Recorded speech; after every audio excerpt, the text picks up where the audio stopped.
as soon as you walked in, something was off. Toddla T, right now it's a quick fire questions to Spindle magazine. Who's your dream collaboration? I'd say Chronix from Spanish Town, Jamaica. I've had the joy of remixing him, and I put Avelina on the track and it was amazing. But for me, he's such a special artist. Like, he's like a true kind of like important artist and what he represents and the upfront of his message. But I just love to have him in studio and see how he works and just do it like that rather than getting a vocal and remixing it. Like, to create and build something from scratch with Chronix would just be a joy. So Chronix, please. Tell us what you can expect from Steezy Wonderland in 3 words. Vibes, upfulness, and party your life.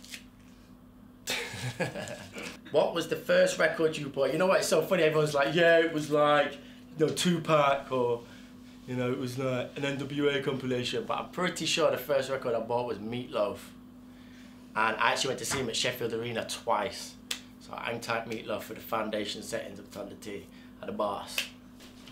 If you could grab a drink with any dead or alive, who would it be? Boy, probably Biggie Smalls, you know. When I first heard his record, I was just like, made me fall in love with rap music and hip hop, and I still think he's the greatest rapper ever.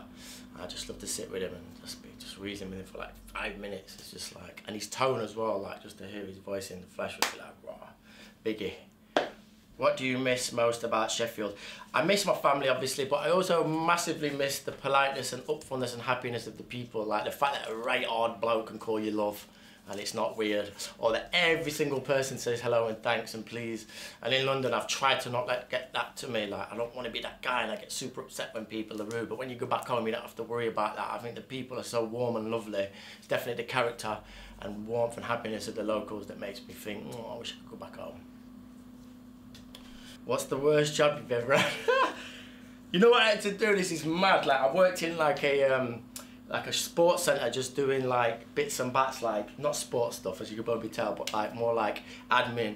And one of the things I had to do was go on like a secret shopping mission, but for a rival ice rink. But the problem was they wanted me to go 3 times a day for like a week and go in and count how many people on the ice rink, check out what music was on, see what kind of team promotions were on. Now that sounds quite easy, but the problem is I was about 20 at the time. So to go into an ice rink 3 times a day as a 20-year-old is a bit left, you know what I mean? Like, even for kids it's a bit weird, right? So what I did is I went in and I just thought, let me get this done. So I went to reception and I said to her, hi, I'm working over the road as a graphic designer, because my friend had a graphic design studio over the road. Can I come and use your cafe every day, like for 3 times a day? Like, and she was just like, no, you're not allowed to do that.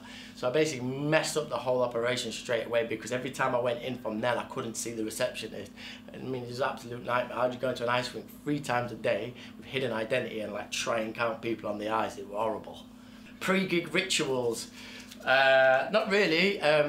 It's funny, every time I go to a gig, I've been gigging like for years, but like for a living like over 10 years now, and it's right funny because every time I'm driving up to a gig, even to this day, I get really twitchy, and I've started really noticing it, like I can't sit still and stuff, and it's obviously like anxiety and like adrenaline going up. And I think that's probably the ritual that I don't want, but I just can't help. It's just like super movement. Like I'll put my foot up on the car or I'll wind down the window for no reason. It's only in the last few years I think, just stop, chill out. But it's just obviously the vibes going through me. And then often you have to counteract that when you get to the dance with a little pre-show sup.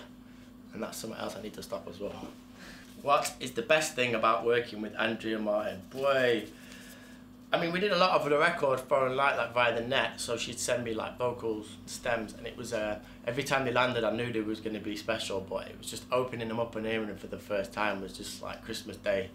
Like the performance, the spirit, everything about them was just so exciting. It was just like getting the best like vocal just sent over the Atlantic, and it was just like, oh yeah, there's a joy. And hanging out with her is just amazing because she's just such an incredible person. Everyone that ever meets her always talks about her after. She's one of those characters, so yeah, it's just incredible.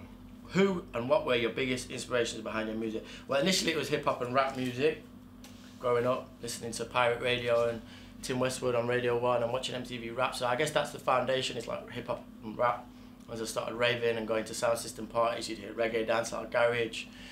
and that's how I kind of fell in love with the more amalgamation of UK sounds. So I think hip hop is the foundation, but as we get deeper, it would be the sound system ethos of the UK, which is born out of reggae and West Indian culture. So I think the combination of those two things is my kind of rock solid foundation for when I make music. Who's your favourite artist at the moment? I get asked this all the time as well, because I'm on radio, I get sent so much music, it's like so many different elements, but I think and this is a bold statement, but I think hip hop would be effed without Kendrick Lamar. I think he is just the perfect antidote to what has become something all about materialism and selling cars and product, and there's nothing wrong with that. It's like music's different moods and it's different layers, you know what I mean? Like sometimes you want that, I want dumb music, I want to hear about stuff, but when it comes to solid, kind of like integral music that will live forever, I think he is just the perfect example of that. And when I went to see him recently at Wembley, or the O2, it was just mad, because like just so many different type of people connected with that energy, and I think that he is so important to just modern popular culture, and it's so happy it exists, because otherwise it would just be completely lopsided, particularly with rap music. So we have to just hail up Kendrick and just say thank you. Mad. What are your biggest inspirations behind your new music? Yeah, well, obviously I mentioned like initially it was like rap music, hip hop music, reggae sound system music, jungle, etc. But now I think the young guns really inspire me, because a lot of the kids that I listen to their music and it's exciting is like done in like the most DIY kind of basic way, and it makes you think about things, and it's really inspiring their youth energy. So like Octavian, for example, is a new artist who's super excited, and his producer Jordan, they just made all this music on PC speakers that they couldn't turn too loud because the neighbours would complain. And I've got this big posh studio, and I've got all these big artists, and sometimes you just got to remember that the essence is about the vibes. And when these youngers come with these new ideas and new energies on these sort of DIY setups, that's what makes me think, wow, this is really exciting, and maybe I should go back to basics a bit. So it's the youngers that really made me think, okay, yeah, you are the future, you are making the most exciting stuff, and it kind of makes me inspired to kind of go in a bit wickeder. Favourite show you played last year? For me, Notting Hill Carnival is the most incredible party in the whole globe.